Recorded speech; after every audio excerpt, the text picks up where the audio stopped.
Hey, what's going on? Welcome to week 12 of Not Move Podcast, Pittsburgh Steelers recap and pregame segment.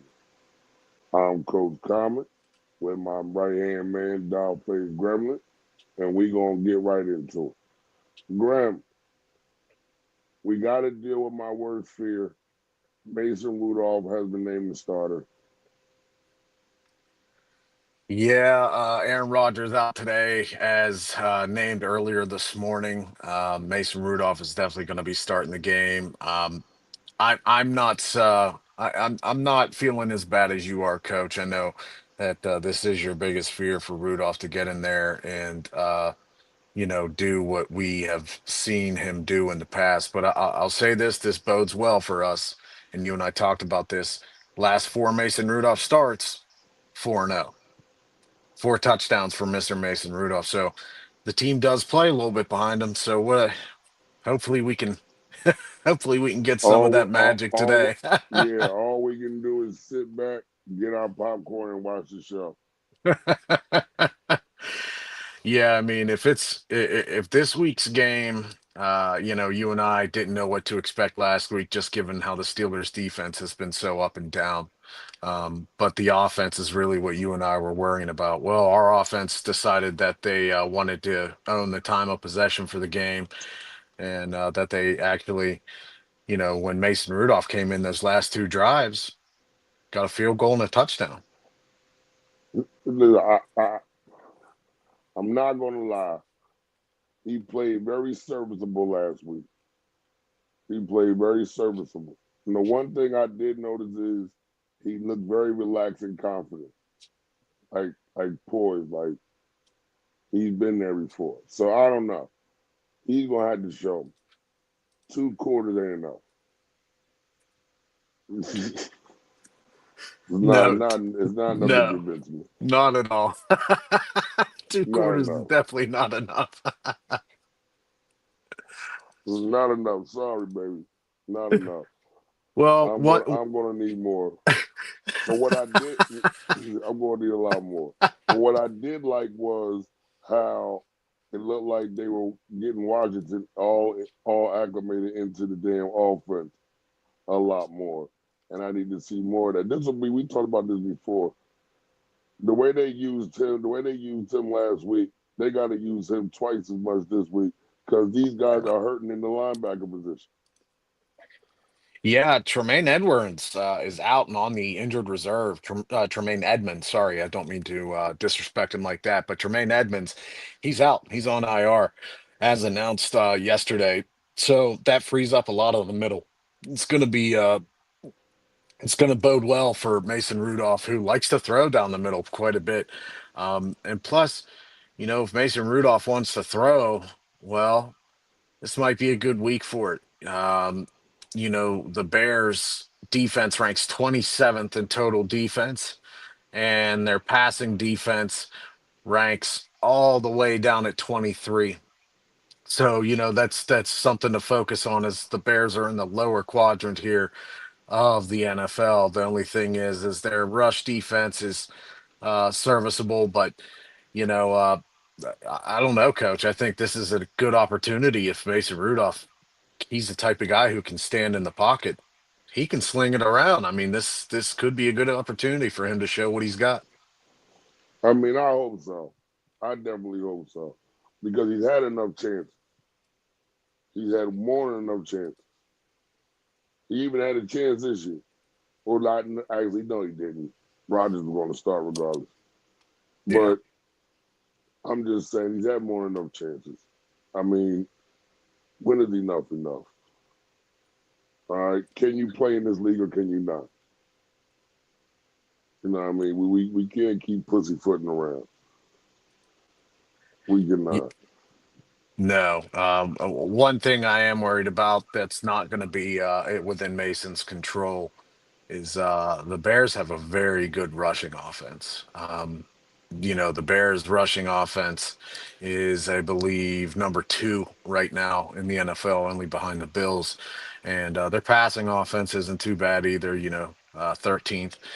But the Steelers' rush defense, although they are 13th in the league, we have seen just them get eaten up with a good rushing team in the past this year already.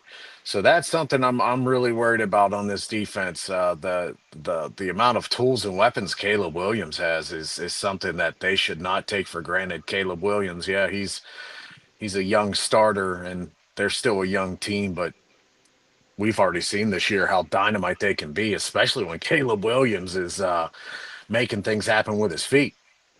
Yeah, that's what scares me. Is that we're not going to have a spy.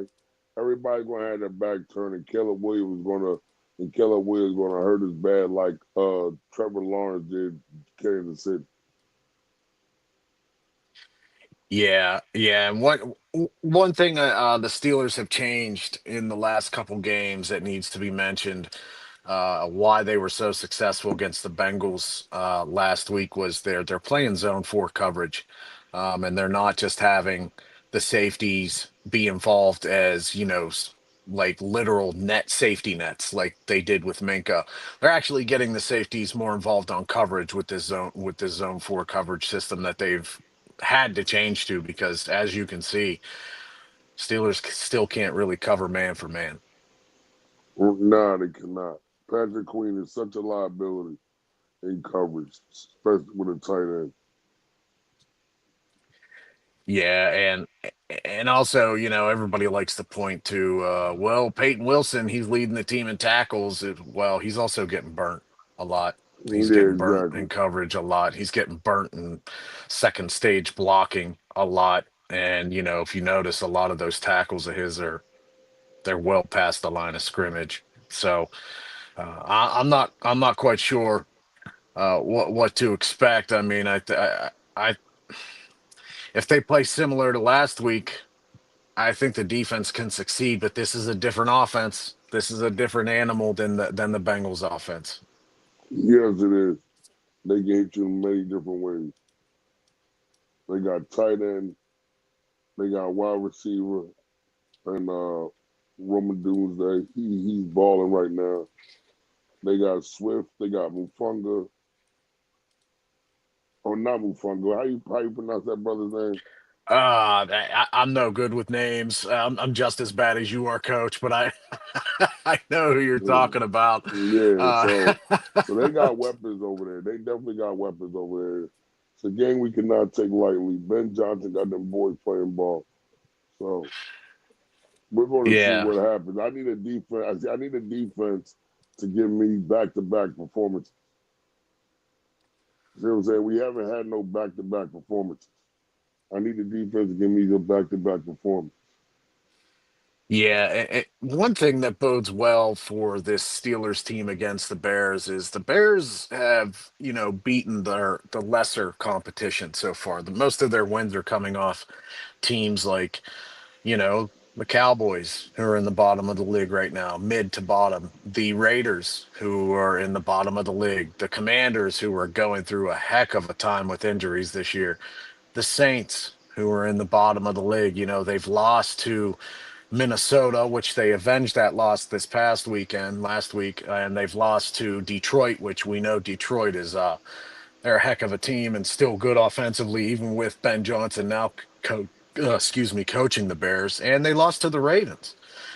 So they're not winning against teams that are winning themselves. That yes, the Bears are doing their job by beating the teams that are down or perceived to be down from them. So they are doing a good job there, but maybe this poses a different challenge for them. I just hope that you and I know as well as anybody. I really hope Tomlin got them prepared this week. I hope he isn't treating this as if this is a guaranteed win. Not at all. This is not the same Bears. These are not the same Bears, not even a little bit. So we have to go in here and just do our job. Just do our job. I don't need no heroes. Joey Porter needs to play smart. 5 yards, let him go. Yeah, you're right about that. You're also, And Terrell Austin better send some stunts and all types of shit at this line. yeah, he should. I mean, if you look at last week, for all the defense did, they still weren't that good. They only had, I believe, what, one sack, and I think they had one interception, which that's better than no interceptions. But for all this, for the Steelers being up in the tops and sack, the one sack comes from Nick Herbig, who you and I were very happy to see when Highsmith was out because Herbig just seems to play better. Um, He absolutely does. yeah, he seems to play better, and that's not it either. Nick Herbig also tackle for a loss. He was forcing the issue. They need to give James Pierre some more time, it seems like, this game. He's been proving that even at 28, 29 years old, you can still keep improving and get better and make sure that you're the type of person who can play on this team. Absolutely, absolutely. I just need. We need a good coaching game. I need to see back-to-back coaching games also because Yeah, we haven't seen a lot of that at all, especially no, back-to-back. no. They last week was a prime example of them making adjustments based off the last game and them succeeding, right? So that was decent coaching. They saw what the Bengals did to them in that first game, losing 33-31. They made the necessary defensive adjustments. And, I want to get this off my chest about the Jalen Ramsey situation. Um, yes, no one should ever take being spit in the face with any sort of ease at all. It's very disrespectful. It's disgusting that in the middle of a game, something like that has to happen, especially when it's in the prime of competition, right? The only thing that I got mad at Jalen Ramsey about is he throws a punch when we're in a one possession game and the game is still on the line. I don't Uh, care who is spitting on me. The game is still on the line. The game was only one score away that the Bengals could have taken that. Um, I understand his frustration, and I don't the lack of disrespect from Jamar Chase, especially with the fine and suspension, that is warranted. People say it's a little overdone. Don't spit on somebody. It's disgusting. It's a form of assault. Don't do it. It's disrespectful as ever can be. But Jalen Ramsey has to be a little bit more cognizant of the moment he's in at that time and aware of where the team is in the game. the eye is said from the door. I said they try to draw us offside. We didn't jump offside. Walk away. Go get another. Shouldn't even have been there. I'm not condoning what Chase did, No, but Ramsey shouldn't even have been there. no. No, you said that while we were watching the game too. You were saying, why is he even over there? Why isn't he back in the defensive huddle? We were together watching the game online last week. Everybody make sure to check us out on the Not Move TikTok, X, playback. We're gonna be, our boy JB, the man in the booth. He's gonna be getting all four. We're gonna have four screens up a game. So just come on over, check us out, enjoy, have fun because I'm sure Coach and I are probably going to be over there having a riot. We're going to have a good time ourselves. So, Absolutely. but that's the only thing I had with Jalen Ramsey that really that was the only downside of what I saw is because I can't say that I would have done any different if somebody spit in my face in a game. I'm Oh not a nah. professional Hey, athlete. I would have swung as well as yo, listen. Hey, yo, as listen. pathetic as I am. Hey, yo, listen. I said this more than once. If that was me, I would have been. I would have been the first NFL player to be handcuffed and physically removed from the football field. They'd have had to call the police because even when they took me in the vet, I'd have acted like I was cool. Then I'd have ran back out there. They'd have been in the middle of the play. I'd have ran back out that bitch. Yeah, I we've already it's weird. This year seems so weird. We've already had to talk about now this is what the third major spitting incident this year that from a star player, Jalen Carter, Yeah, everybody knew about in the very first game of the season, but uh just I don't know what's going through these players' heads. I mean, I may be 40 years old, but when I played high school football and played throughout my career, nobody spat on anybody. There was never even a thought about it. It was always, yeah, there's some pushing, there's some shoving, there's some shit talking. But ultimately you're playing the game. You wanna brag by winning afterwards. And exactly. just Oh, no, it's a weird time in the NFL. Weird time. Um, It's so the been a Bears weird did. season. It has. This is one of the weirder seasons that I can recall in my memory of watching football. You know, so the Bears did beat the Vikings last week. They beat them close though. 19-17. Sound like a Steeler game, right? Uh, Absolutely. so the one thing though, we Just know like it. yeah, right. Or the Steeler game where the Vikings played them earlier this year. Almost sounds like that game. Exactly. Um, that Brian Flores defense held the offense of the Bears total yards to 320, which is pretty darn good given the circumstances. I mean, they only threw for I think 180 and rushed for 140 total. So, maybe what the Steelers need to do is take that formula and apply it here, except, incorporate the offense a little more. Absolutely. Absolutely.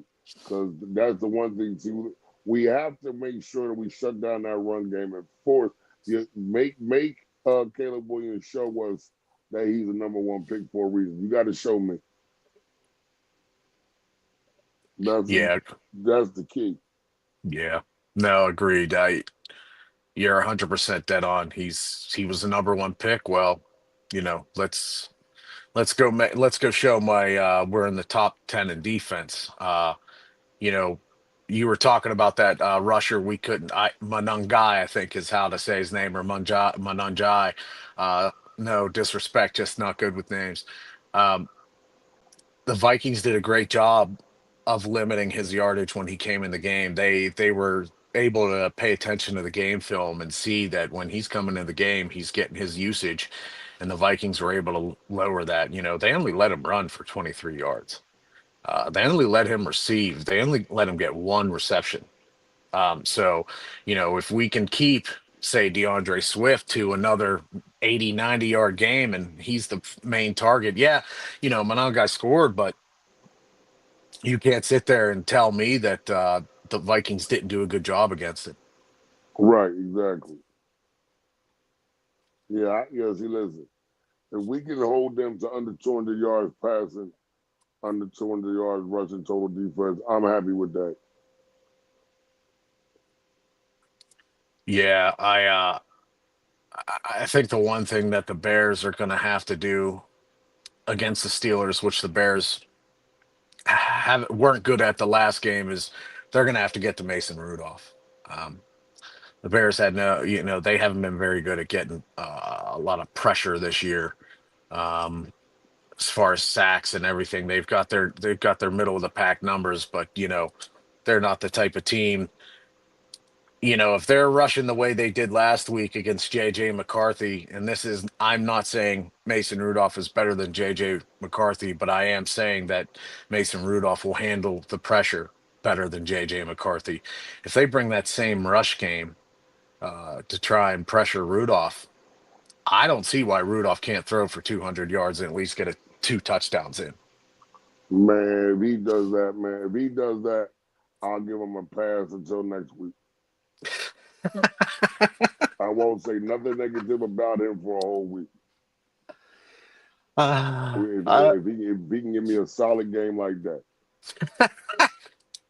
and this guy that can't be garbage time either. They gotta be, in the game, I mean in real time, good decisions. You know what I'm saying? When to take a sack, when to throw the ball away. Don't try to force nothing. He can give yeah, me that. If he can give me that, I won't say nothing bad about him for a week. yeah. I gotta say, This is a game to me where this really truly does hinge on Rudolph's performance offensively. Um, I think the defense.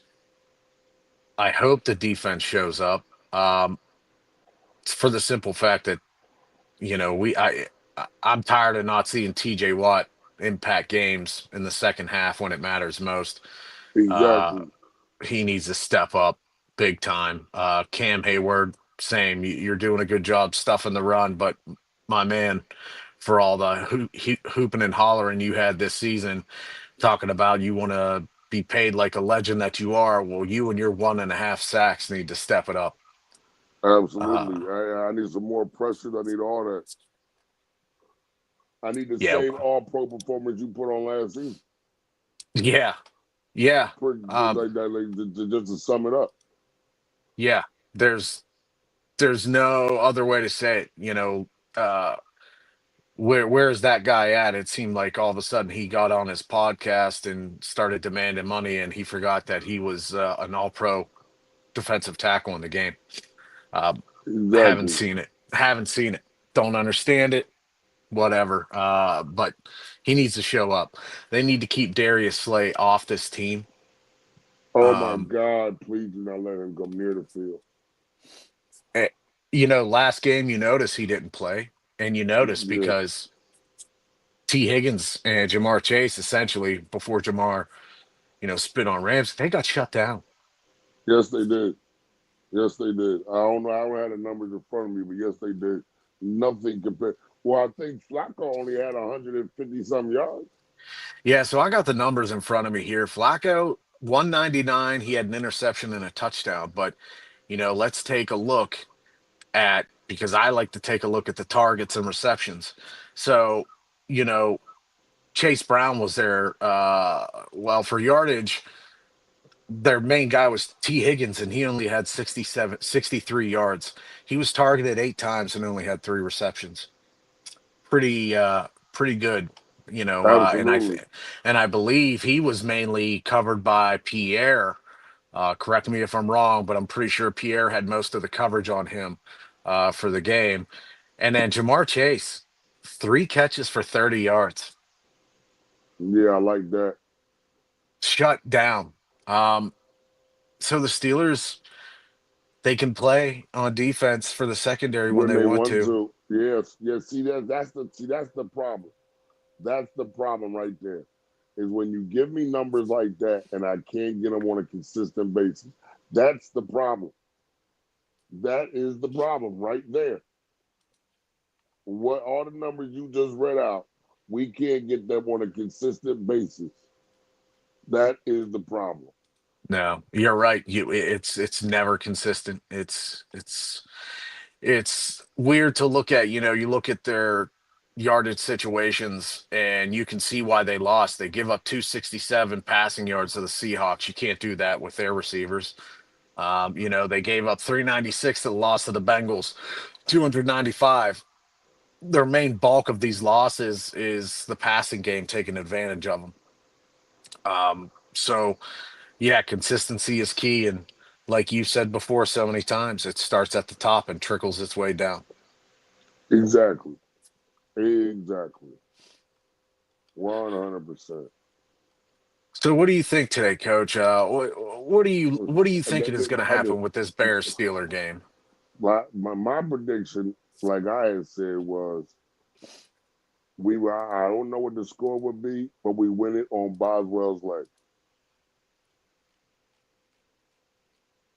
That's what I said. Ah, man, um, it's hard for me to say Chicago is going to win given the competition they've beat this year. It just competition they've beat has not been top tier, and but it's also hard for me to say they're not going to beat the Steelers because they're beating the teams they're supposed to. The Steelers don't. Um, If the Steelers come out and play like they played the Colts, they'll lose. We'll win. If they come out and play like they played Green Bay, we'll lose. yeah, yeah, and everybody seemed to think Rodgers was going to make it because of his record against the Bears and how well he has played in the past against the Bears, and of course everybody wants Rodgers to have this one last hurrah against them and have a good game, but uh, I think Mason Rudolph is going to be better for this game, given he stands in the pocket more than Rodgers because he's younger. Let's face it, he's not a 41-year-old guy taking hits. Um, but I think you're dead on. I think you're dead on. It's going to come down to a kick from either team, I think. Yeah, but I'm just turnover in the late by Caleb's makes a bad decision. we win the game on Boswell, right? Ah, man, so far the Steelers are they're 2-2 away, and they're at Chicago. I'm gonna pick the Bears to win by 3 or 7. Mm. In I other can't words, say a score. in other words, a one possession game. Yes, it's gonna be a one possession game. It's either 3 or 7. And being that they're 2-2 at home this or away from Pittsburgh this year, I I don't know. Something's telling me this game is gonna be a Bears game. And then also, I'm going to say Bears because every time I picked against the Steelers this year, the Steelers win. So I'm going to pick the Bears, Yeah, that was our mojo going. even That though I was our truly do think the mojo. Bears are going to give them some business. But I do. I'm So I picking the got Bears. yeah. I so do I because I've got it because I you want to know why? Because karma's going to make me have to hear sinner's mouth for a week. Mm, isn't that the truth? And hey, Gumby, I'm not picking this Bears team for you. Okay, I'm picking it for me and myself and for Coach and his self. Screw you, Gumby. I don't care. Yeah, Screw you we and your got our Bears, Gumby. we got our own mojo going on over here. Stay over there with your Bears mojo. But I don't know, Coach. Any other predictions for today? What are you thinking? Is there anything that we can rely on player wise? I think Gainwell's probably going to have at least 40 receiving yards out of the backyard today, and with a touchdown. Well, with the linebackers being hurt like they are, I think our running game will be good all the way around. I think Warren has a touchdown today. So I'm predicting maybe a receiving touchdown for Gainwell. You got a rushing for Warren. Um, I think on defense here, I think Caleb Williams is going to throw for 240 and at least have a touchdown. I think this is just a different animal than what they faced last week. Yeah, it's lesser quality receivers, but I think overall, with their running back situation and tight end, I think the Bears can do some damage on the Steelers secondary. Absolutely, they definitely can. But like I said, if we can play like we played against the Colts and play like we played last week in the secondary, then that won't happen. I need back-to-back performances. Yeah, the consistency starts now, doesn't it? This is it. Absolutely, This is it. This is the time of the season where we've only got a few games left and playoffs are looming. And so is Baltimore right behind the Steelers' tail there. So if there's ever a game, now's the time. absolutely. All right. Well, I know we got a Mm. jersey raffle. Guys, you guys got to get in on the jersey raffle. It's $10 It's for $10. You ticket. get a jersey. What is it? Almost a $200 jersey. Yeah, we already had one of our listeners and followers win their jersey. They ordered it and received it just as they should. It's an official jersey from the NFL shop. It's $10 per ticket. You put you on the wheel. You can buy as many tickets as you want. And I mean, for a jersey that's going to end up being $200, what's throwing away, 50, even $60 if you win your jersey? So, get in on it. It's a great deal. Plus, it's also fun to link up with all y'all. Come watch us on playback. Come watch us on YouTube. Like and subscribe. Go to our store. Use the code not moved. You're going to get percentages off of merch. You're going to get help with some of the other stores that you may go visit.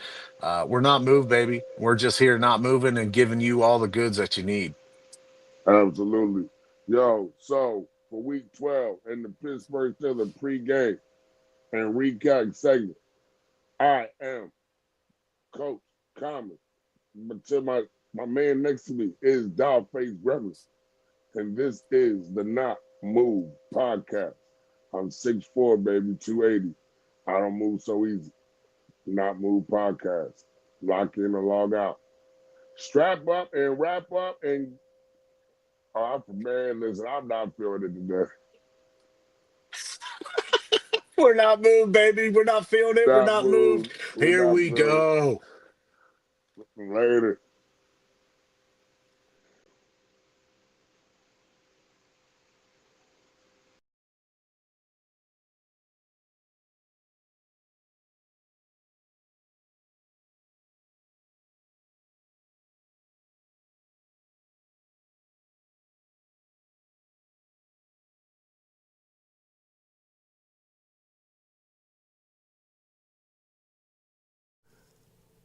This non casual podcast may not be reproduced, retransmitted, or reused without the authorized written consent of the Not Move Podcast Network. Thank you, and we hope you enjoyed today's broadcast.